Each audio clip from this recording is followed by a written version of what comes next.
Good morning, everybody, and welcome to Virtual Coffee. We had a little bit of a mishap on Blab this morning, so we are switching over to Google Hangouts to get this done. And we're just waiting for Kaylee Summyt to join us here.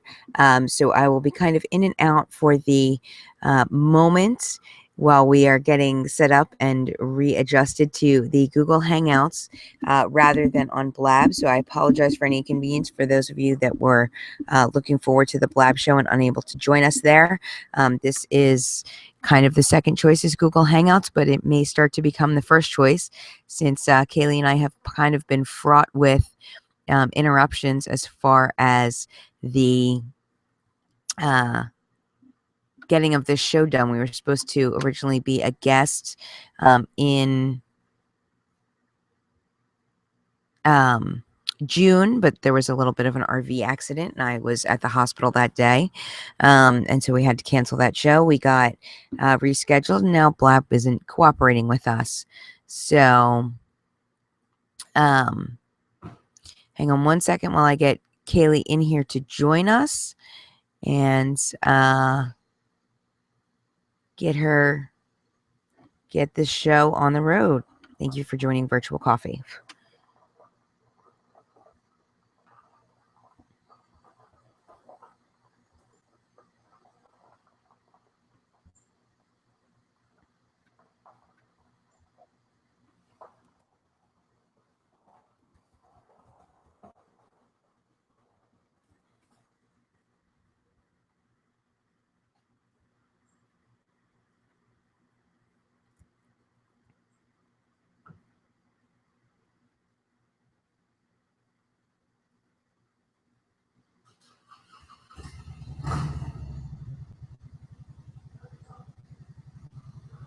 Are you there? Okay, we have one viewer.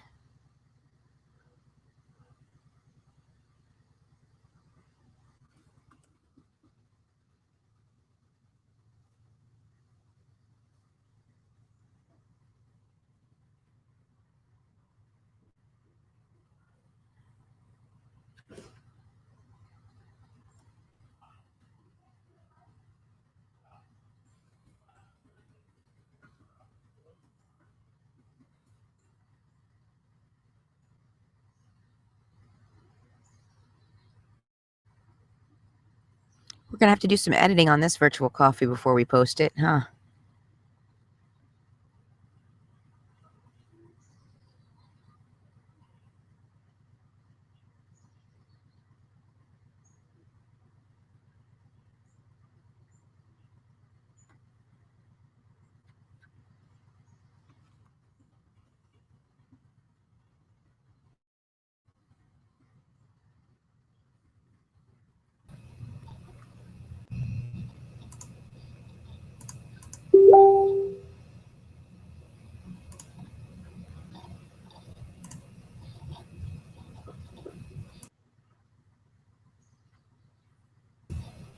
Okay, right. It says you're here. Can you see me? Can you hear me? Those would help. There we go. Can you hear me okay? I can hear you now. Here.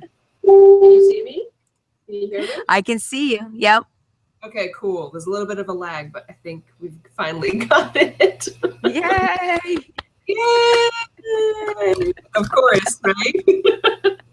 No. We are fraught with problems with trying to get together for this Virtual Coffee. Seriously. Last time it was people falling off of RV roofs and it's attracting the drama right here. Awesome. Thanks for having me. Thank you for joining. Thanks for being patient with all of this. This is twice now we have had technology, you know, you love it when it works and you just want to curse it when it doesn't. Absolutely. So, just to do the proper introduction and get the show started, because I'm going to have to do a little bit of editing because there's about 5 minutes of silence in this already. Our guest today on Virtual Coffee is Kaylee Summit. She is the digital nomad with a background in business, accounting, and had one prior business as a virtual assistant. And she currently travels the country helping other, or the world really, helping entrepreneurs to kickstart their business into high gear. Thank you for joining, Kaylee. Thank you. I really appreciate the introduction. I like how you said kicking other business in a high gear. Absolutely. One of my sayings is crush your goals. So I am recently Kaylee Summit. I was Kaylee Spinhern beforehand. I got married on the Appalachian Trail back in April.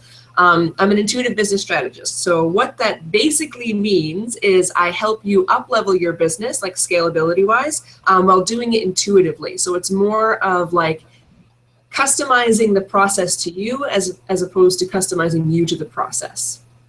And I do own the online International Entrepreneurs Academy. It's a Facebook group and soon to be an actual academy. I'm going to be announcing that in a couple of weeks. Very excited about that. So that's a platform where businesses can come and grow depending on what stage you're in. You can be at the idea stage, the startup stage, or basically trying to get into your first six-figure stage. Very nice. Yes, the Entrepreneurs Academy has been an awesome place. I'm so happy to see it growing into an actual school.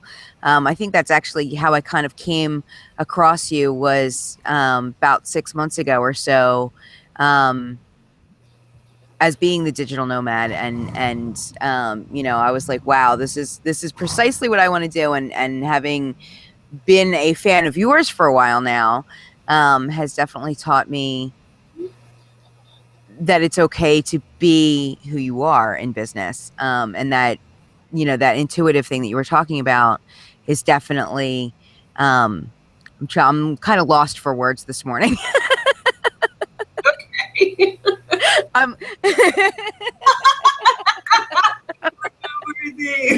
I'm like in awe of you, so I'm kind of like lost for words as far as like giving you an introduction and stuff like that. I'm like, she's everything I want to be. No, I mean, you do everything you want to be. I'm getting there. I travel quite a bit. I mean, that's why I started my own company. Like I had my first company. I had a virtual business management company for 3 years, and I really just grew a job. And it was depressing. And I was like, what did I do? I like blood, sweat, and tears to turn myself into an employee. So I had like a I don't know, profound experience over in Bali when I was in Bali for 60 days. And I shut down that first company, and then I waited a year and opened up this company to really figure out what I wanted to do. And yes, it's really, you bring like what you have, you're the business. So you have to bring yourself to the business to make yourself unique and make it enjoyable. Because I definitely made that mistake the first time, and I'm like, what did I do? Like, all these years building an empire just to be like, I'm good, thanks.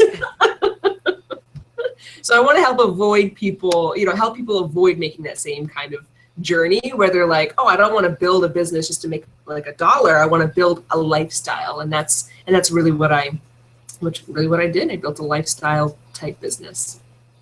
And it's so true. I mean, you see it so much more today. It's like people don't want to, even in companies where they have employees, they're trying to formulate that kind of more lifestyle with work thing that, you know, is becoming like, if you look at companies like Google and Facebook and things like that, where there's definitely the atmosphere of a little bit more freedom, even in a workplace situation. So it's definitely the time for someone like you to come along and say, you know, it is you, and the business should flow with that.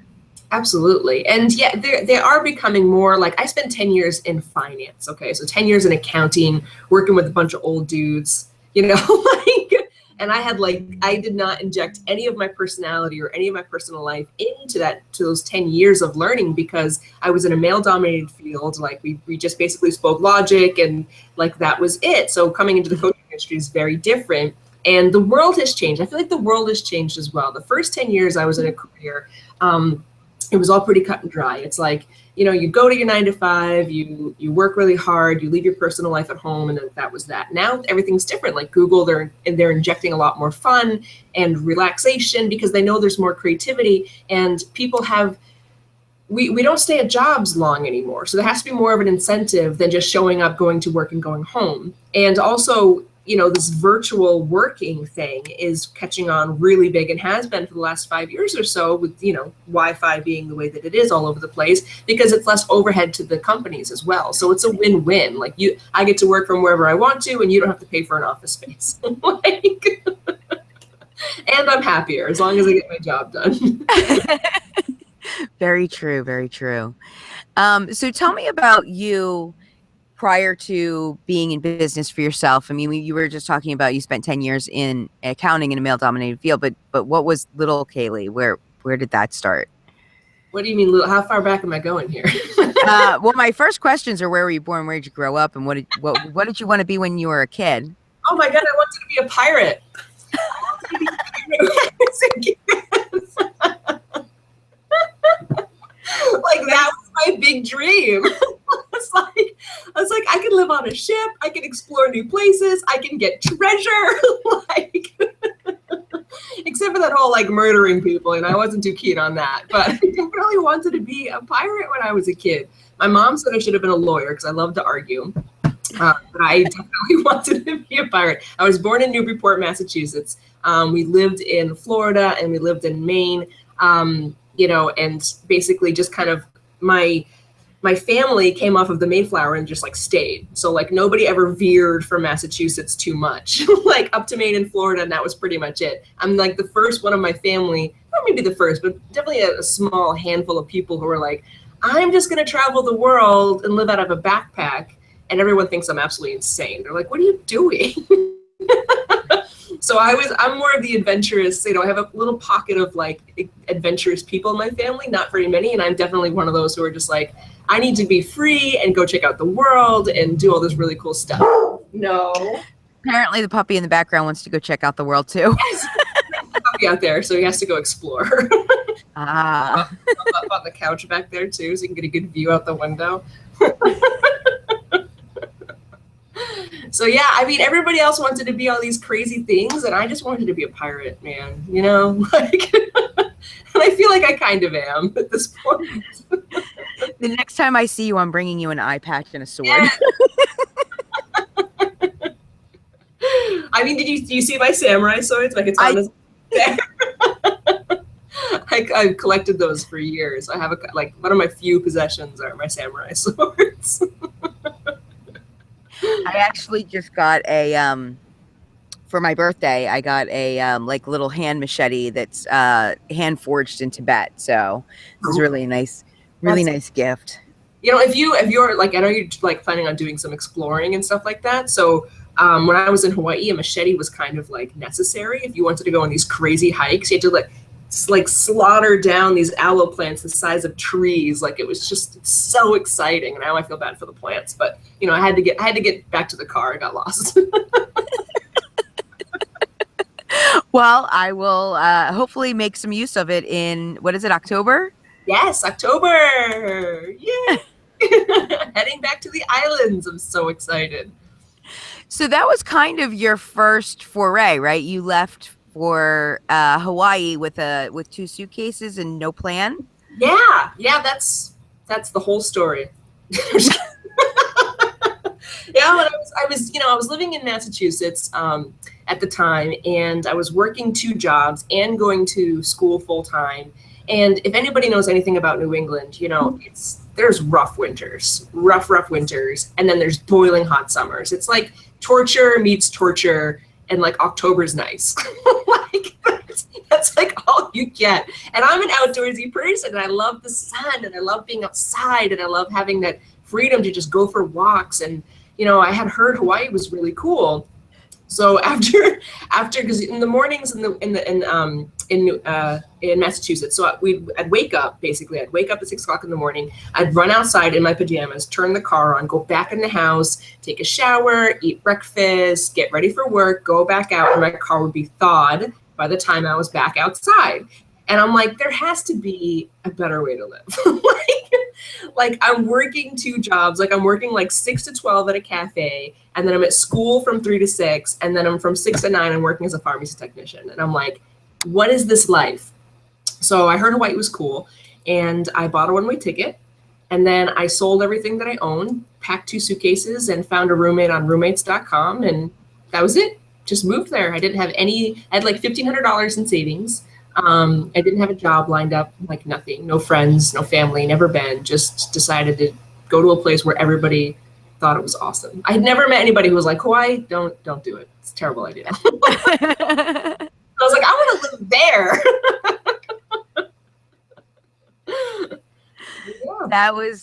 So what did that because I know part of your story is that you kind of were working 2 jobs and traveling to the next destination, and working 2 jobs and traveling to the next destination. So how did you kind of go from that into, I'm gonna start the International Entrepreneurs Academy?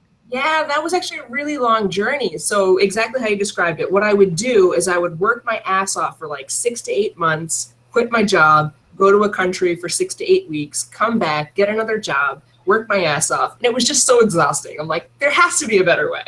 Like, I want to be able to travel freely and be able to make money. So of course I looked that up, and the only thing available at the time was like woofers or having like paid advertising on your blog, and there wasn't like a whole lot of options out there. So eventually I got another job as an operations manager of a construction company in Hawaii, and then that company went under after 10 months. And I was like, now what am I gonna do? So I started my first company was a virtual business manager, so I could still work online. I built the company offline. So I built all of my referrals and all of my clientele offline, but I still had the freedom to work online. So that was my first taste of like, yes, I can get paid and travel the world at the same time. But because I built my company locally, when I left, it's a small island, so it's a small community, right? So when I left, not everybody was comfortable with that. I totally get it, because I really like the connection and community in Hawaii.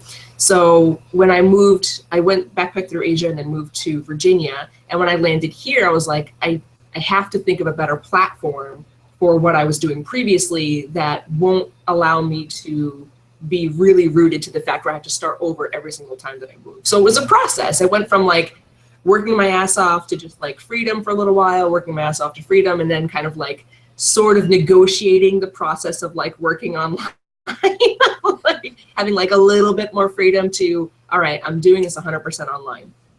And the International Entrepreneurs Academy is something that I've had in mind for the last year or so, because there weren't a whole lot of resources out there, like a one-stop shop that you could sign into and work your way through the steps of becoming an entrepreneur, including like mindset and emotional work, as well as like the business strategy. Because I was getting all my information from all over the place, from all these different experts. But there wasn't really like this one-stop shop where you could move and flow into each levels, basically graduating into each levels to progress in your entrepreneurship career. So now it's 100% online. I've launched 6 courses already. Now it's like putting it all together in the next couple of weeks and launching that. And it's just growing really rapidly. It's very exciting. Awesome. So is there anything you wish you knew before you started either business, either the virtual or the International Entrepreneurs? The first business, I wish someone had told me that you were going to have multiple emotional breakdowns. Like, that would have been great to have a warning like that. Like, I remember like going to one of my co-entrepreneur friends, whatever we call them these days, and like crying about this like horrible process that I went through, and I feel like crap. And she goes, "Oh, is that it? Oh, that's normal." And I'm like, "Is it?" Because I feel terrible. So I would say, I think like this was 4 or 5 years ago at this point, so things have changed quite a bit with the Facebook communities. And I built 100% offline, right? So my resources and networking was pretty limited. So business number 1, I wish someone told me that the breakdowns are part of the process. Like, and because I was so used to being in that male-dominated field where like feelings were a home thing. And then when I started my business, it's like feelings are your business. And it was very foreign to me. I was like, oh, I have to actually become human in a sense, like, through my business. And this second one, I think the biggest lesson that I've learned in the second business is really stepping into my own power, and really believing in myself. So it really like taking those big steps and those big moments, and not have to be like, is this cool? Like, can I do this? Like, just because I figured, I kept looking for like my next business coach, and I was like, I'm like, I have so much experience. I'm not giving myself enough credit to just go out and do it myself, kind of thing. Like handing over my power to somebody else, being like, oh, it's an online platform, you must know better. Turns out, no. I know a lot. So I guess being able to stand in your own power, if you're going to do like an online business, it's not much different from an offline business. And just know that you have a better chance of succeeding if you've built an offline business previously. Very nice. What's the best piece of advice you've ever received? It's been so long since I've reviewed these questions. The average worker is an idiot. I remember that I was negotiating a really major raise at this one company, one of my last jobs that I had. And I was preparing this presentation. Like I really had to prepare this presentation to like show like the parts of the company that needed more scalability and more operations, and then giving them examples on how to do that and build it up. And I felt really nervous and sick to like ask for this raise. It was very much out of my comfort zone. And one of the biggest people in my life that I consider to be like most corporate knowledge, like gung ho, I don't care what anybody says, like person, she goes, Kaylee, the average person is an idiot. She's like, you're fantastic. And that really changed my life, because I was like, yeah, I guess a lot of people don't really like try as much as I do. So it was really great to get that advice, to be like, yeah. And then when I started like running companies and hiring people, I'm like, oh my gosh, she's so right. Like, I never knew that. So I say that was my best piece of advice that I've gotten. Have you ever received any bad advice? Yeah, but I don't really believe in bad advice. I believe in lessons learned. So you really have to take every piece of advice that you receive and kind of internalize it, and then figure out what works best for you. So it's the same as like bad advice is the same as like mistakes. I make mistakes all the time, but I don't really believe in them being full mistakes, because there's an opportunity there to grow and learn from that. Absolutely. Absolutely.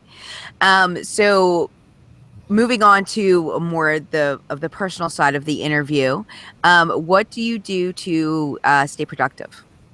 I actually, I used to teach productivity in my first business, because I was able to get so much done in in a day, basically. And turns out you can't teach people productivity as much as I would like to. So my most productive tip, the way that I stay my most productive self, is I only work 2 to 4 hours a day. And I've really scaled this business very quickly in a very short period of time. And it's really because I feed off of my energy. So I make sure that I do tasks first that energize me and inspire me for the day. And if I have to sleep for 6 hours, then I sleep for 6 hours. Like I really just move with the energy of myself and the day, and that keeps me the most productive. And you know me, I don't mess around. I get stuff done.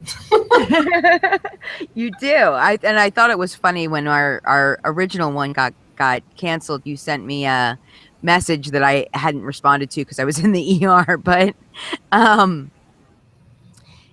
it said something about, I need a nap today, so this is a perfect timing for a nap. Exactly. I'm like, I'm glad it didn't work out. You know, I'm so tired, because some days I'm just so exhausted, and I'm like, I just need a nap. I just need to chill for a minute. But you are like the best example of just kind of going with the flow of things. And last week you actually came up in conversation with Rama, because it was the week following the Virginia trip. And I said, one of the biggest, oddly enough, the biggest takeaway for me was that when we were doing yoga, the final yoga, there was that giant fly.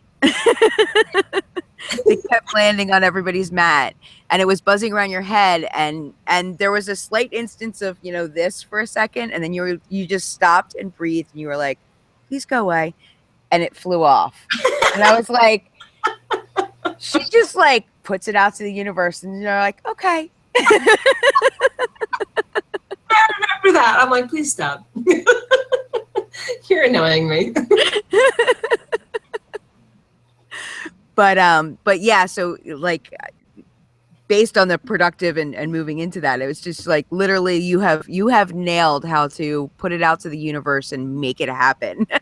You have to go with the flow though, like just like everything else, you know, if you want to make God laugh, tell him your plans kind of thing. It's like I have all of these big goals and dreams, you know, like they're at the forefront, they're on my horizon, I'm always searching for them. But I also, at the same time, I'm walking the path toward there very presently.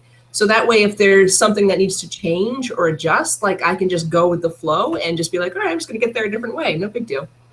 Like, put your intentions out there and then receive messages. That's what makes you the most productive.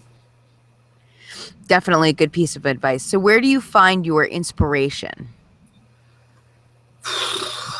I feel like I'm inspired all the time. I feel like I don't have to find inspiration. I feel like I am inspiration. I feel like if you act like, you know, you're an inspired person and you live an inspired life, then you don't ever have to go seek it out. So for me, I guess to feel more grounded, I go out hiking or I go to the ocean or something, and that helps me feel more grounded. But inspired, I mean, I feel like everybody around me inspires me. You inspire me. Rama inspires me. Like literally, I get inspiration from everything. Like the sunshine in the morning, just happy to have the sun. You know what I mean? like I take in everything, and that turns into inspiration for me. Awesome. Do you ever get nerves and fears? And if so, how do you cope with them? Because I don't think I've ever seen that. Actually, a lot. And it was really hard in the beginning when I first started going out of my comfort zone, literally to the point where I'd like want to puke. And even when I got my yoga certification to be a teacher, that made me very sick and nervous as well. So for me, I kind of just, I let the feelings come in because I'm like, oh, I recognize you. Like, I see what's going on here. And then I immediately take that as a positive. So for me, you know, when you're working out and your muscles hurt, because I know you've been working out lately. So you work your muscles out and they feel really sore. So that kind of like sick feeling is actually emotional growing pains to me. And I'm like, oh, something really great's happening here. And then I kind of push through it, basically, just say, well, you don't control me, I control me, and we are moving forward. I think that's the best piece of advice I've ever received. Yes. Yeah, because there's this myth out there that we have to feel comfortable before we change. And that's total opposite advice. It's like change is not comfortable, but eventually you're so uncomfortable all the time that it's your new comfort zone. And you're like, oh, I'm changing today. This is really big. So when I get nervous, it's bigger now. It's not like small things. It's really big. And I'm like, oh, okay. I'm ready to change. Like I'm going to turn into my butterfly now.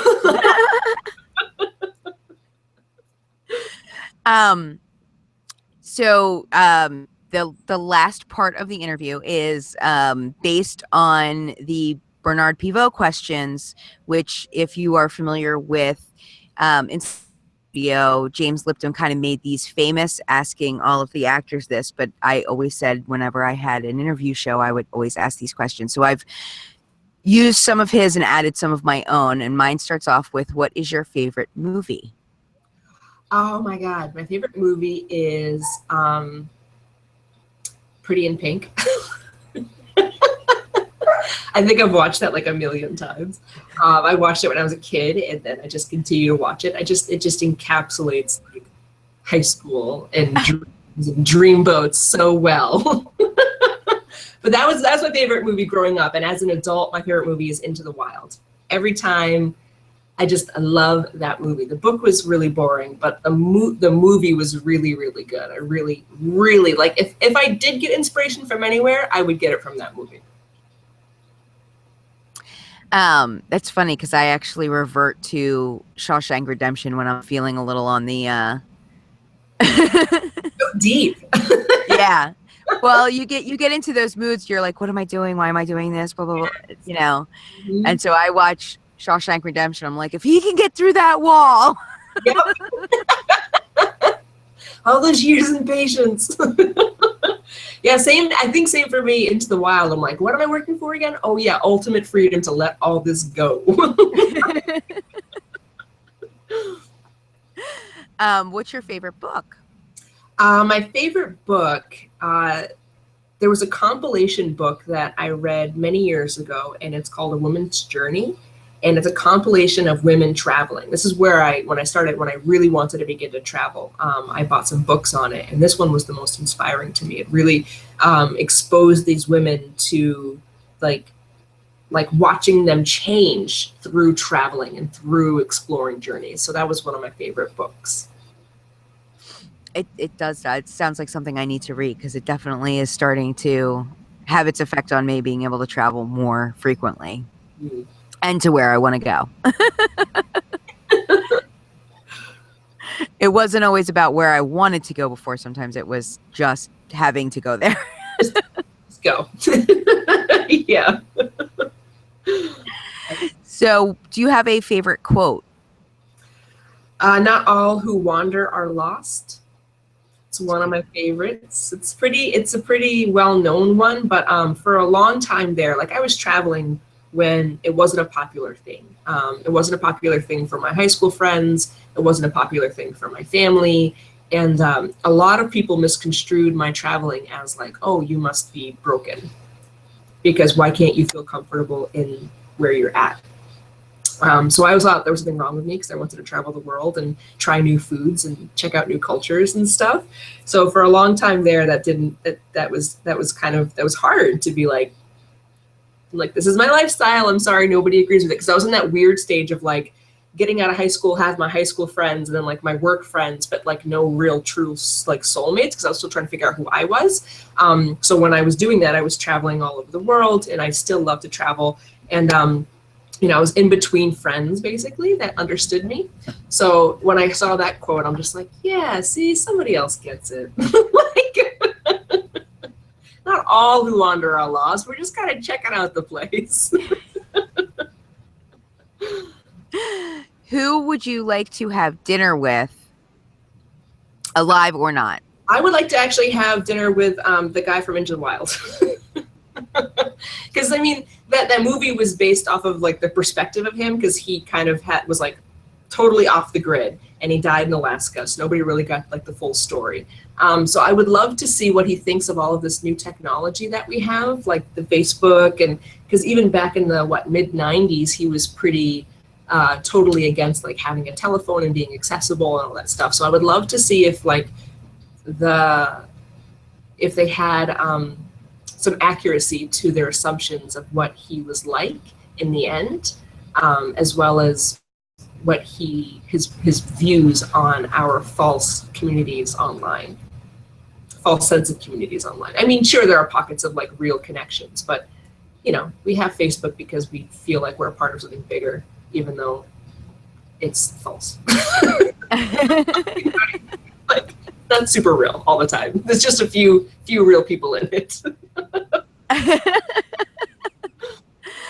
Well, I don't know. I think it's kind of what you make of it. I mean, yeah, there's definitely people on there that, you know, I agree with what you're saying. There's pockets of real people, really true people, truly real people. I don't know.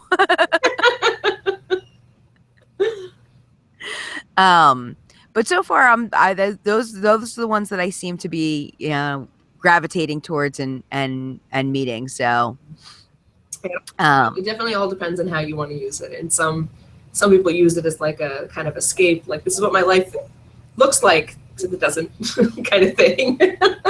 I like to use it personally for networking. I think it's a fabulous networking tool. it is.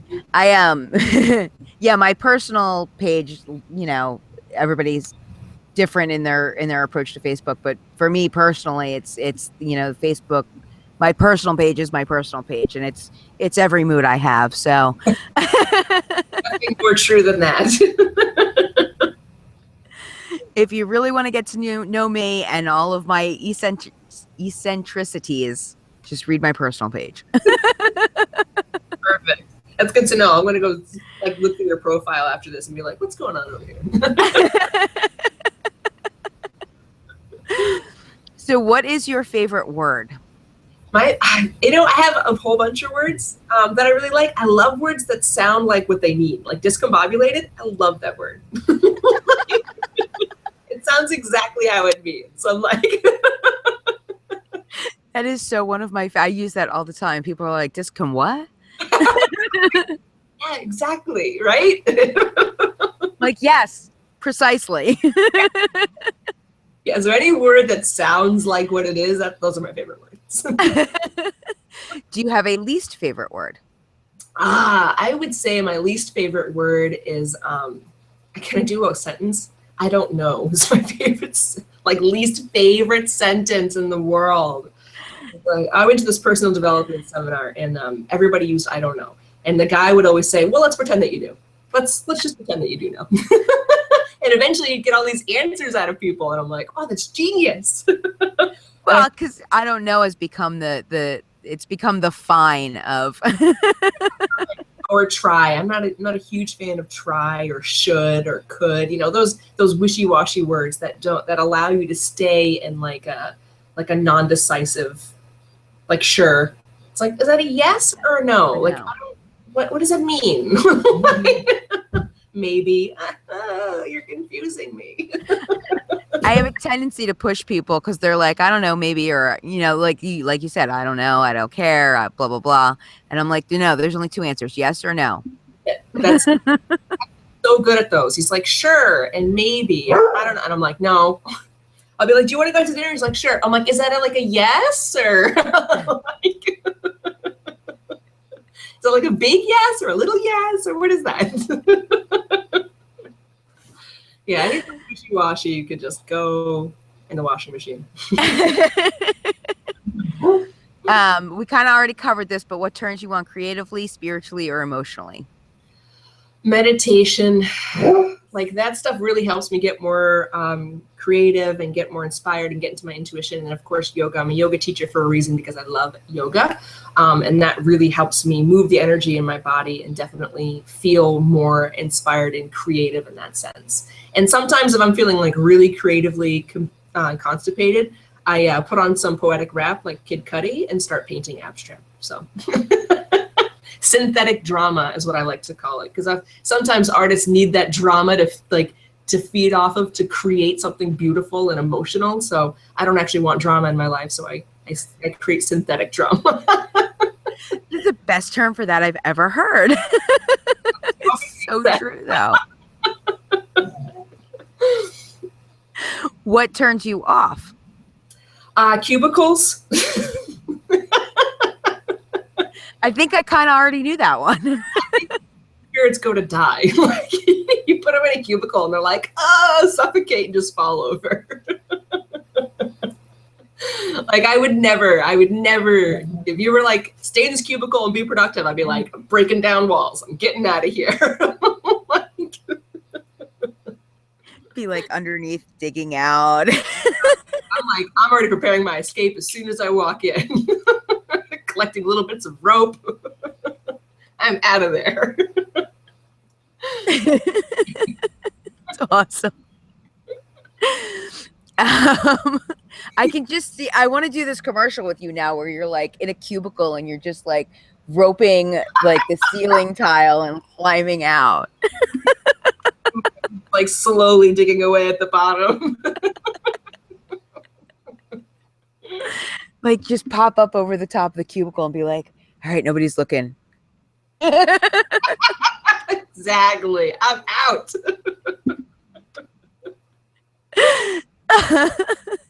Do you have a favorite curse word? Curse word. I mean, I use shit a ton and fuck, but favorite? No, I don't know if I have a favorite.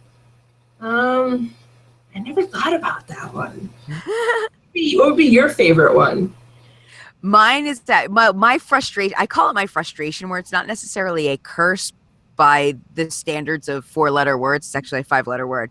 When I get frustrated at things, like if I'm trying to put something together, something like that, and it won't go, I yell out whore. Yes. Well, I occasionally get people that look at me and I was like, I'm not talking about you. I mean, honestly, like the word that I use, like my not like nice word that I use all the time is poopsicles. I use it all the time. Poopsicles. And anybody who hears that word, they're like, ew, I don't want those. Those. Yeah.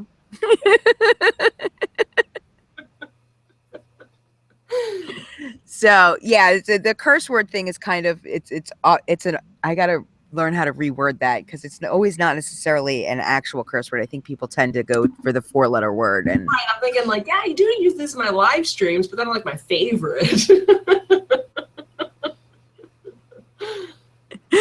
So now whenever I hear poopsicles, I'm gonna be like, Ever hear poopsicles? not very often, actually. Around me. I don't think anybody ever uses that word.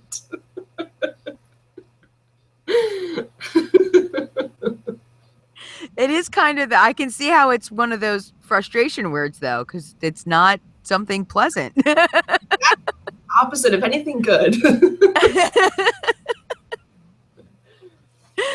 What sound or noise do you love? I love the sound of birds, and there's this weird bug out here that makes a weird bug noise out here, and I don't know what it is, but it sounds really cool. It's kind of like a cricket kind of thing. Any nature sound really is just the ocean. Oh my God, thunderstorms. Oh, I love thunderstorms. Oh my God, bring on the thunderstorms. I love those. I always get so excited. We didn't have them in Hawaii, so anytime we have them here, I'm like, yes, I hope we lose power. I get so excited. I was gonna thunderstorms in my my yurt back there are very interesting, because it's a touch on the almost scary side, especially when the wind really starts howling. Yeah. Well, it's funny because I had this app that had like rain on a yurt, like a noise to fall asleep to relax to, like a meditation noise. And you get that every night. Like, that's awesome. Well, not every night. It hasn't rained in a while. But we do have some overcast day today. So what sound or noise do you not like? Alarm clocks. Like, honestly, as soon as I gave up like a 9 to 5, I gave up alarm clocks. I never set my alarm clocks. I set my internal alarm clock. Like, I'm like, yeah, I'll wake up at 6. And I usually do. Like, it's kind of weird, but I actually do wake up when I set my subconscious to wake up that time.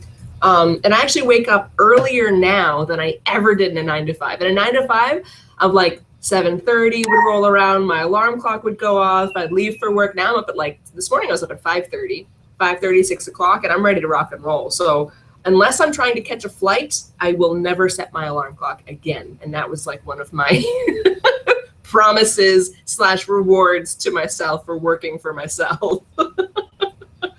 Nothing's worse than or and I don't care how pretty the noises get on iPhones. It still says "wake your ass up" before you're ready, and I don't like that.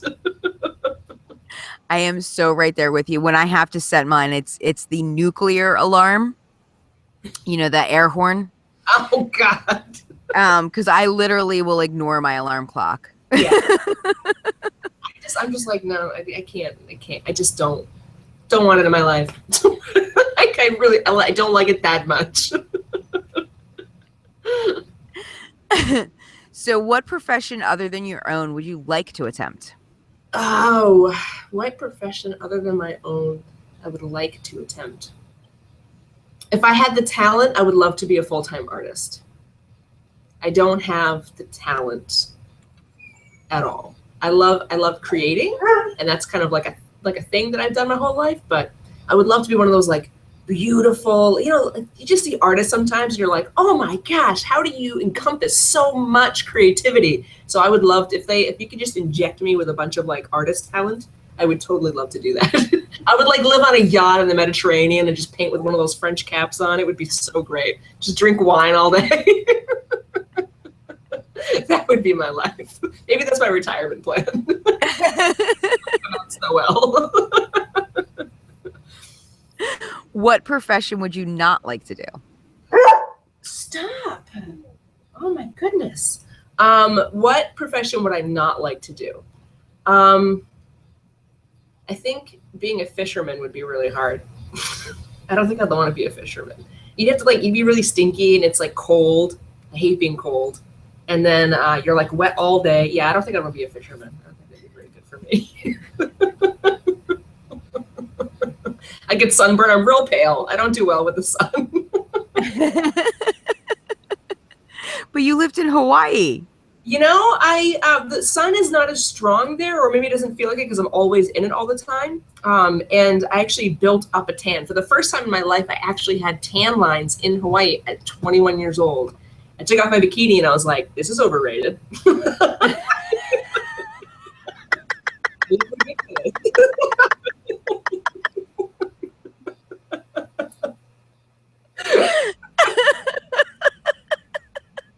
Never saw tan lines on my body before that. Your reaction, though, that was hilarious. This is overrated.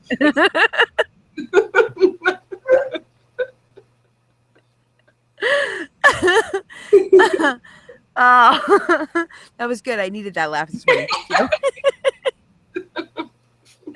And then final question is, if heaven exists, what would you like to hear God say when you arrive at the pearly gates? Oh my God, you made it. I like how he uses his own name too, you know, like, oh my God. Like, you know, I figured you'd be a really cool person. And he's like, oh, hey, you actually, you know, you showed up. I'm really surprised. I mean, I'd just be happy with like a hello, like welcome, you know, as long as I made it, that'd be great. Everything else is just, you know, extras.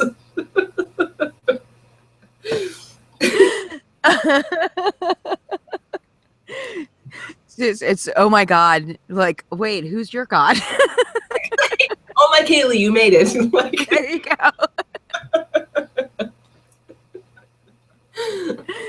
I just feel like I do everything once I get up there, so I don't really need much once I get up there.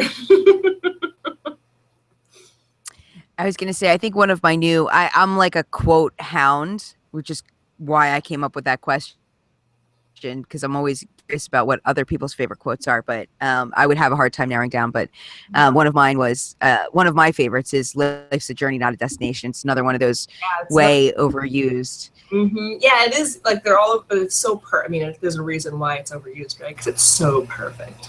Perfect, right? Like two roads diverge in a wood. I think I saw this one this one meme where they're just like, you know, something about choosing like the road less like walked or whatever it is, and then someone's like, there's another option, because like I just feel like I always go toward the one where I'm like paving my own way, and it's like, oh my gosh, there's already paved roads I can take, like like I don't even see those because I'm so busy like paving my own way. Be great to take a break. Oh, all right. So we talked about the International Entrepreneurs Academy, which is your Facebook group. What's the link for that so that people can find it if they are not already? Entrepreneurs Academy. So short international, because I don't think I could do the whole thing. So INTL Entrepreneurs Academy. And that's how you can find me. And also with my business Facebook page is the International Entrepreneurs Academy as well. And so you should be able to find me there. Okay. And you have a lot of exciting stuff coming up. This Wednesday, you're doing your mastermind for content planning. So tell us a little bit about that.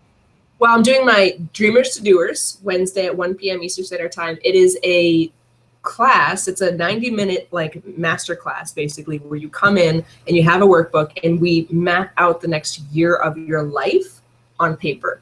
And I have a lot of reactions that are like, what? Like, I don't even know what I'm doing tomorrow. Like, what do you mean the next year? Like, I've got so much going on. And this is how I'm able to scale so quickly, because I have this beautiful end in mind, and then I have like kind of the framework built out for it. So everything that I do today is supporting next year, because I have really big dreams for next year that are going to be coming true. So so the next 90 minutes, we sit down, we plan out the rest of the 2016, because if you want a really good 2017, you have to take advantage of the last quarter of this year. Like it's huge. Like as an accountant, we start planning for taxes now, because we know people come March are going to be like, oh, my taxes have to be done. It's like, yeah, I've been bugging you since September. Like, so I see what happens when you wait. I see what happens when you delay. I see what happens when you're like, I'm too overwhelmed. It's like, if you want to get underwhelmed, then you really need to start like creating a plan for the rest of this year to kick off 2017 to be your most magical year yet. Because that's what we do. It's $30, 90 minutes, and it's a formula that you can use over and over and over again, and you can actually choose which area of your life that you want to focus on. And you can change too. So you can go like, business, personal, whatever it might be, spiritual. Totally up to you. We just work on it together. I don't sit there and talk to you about my goals all day. Like, we actually work on yours. It's awesome.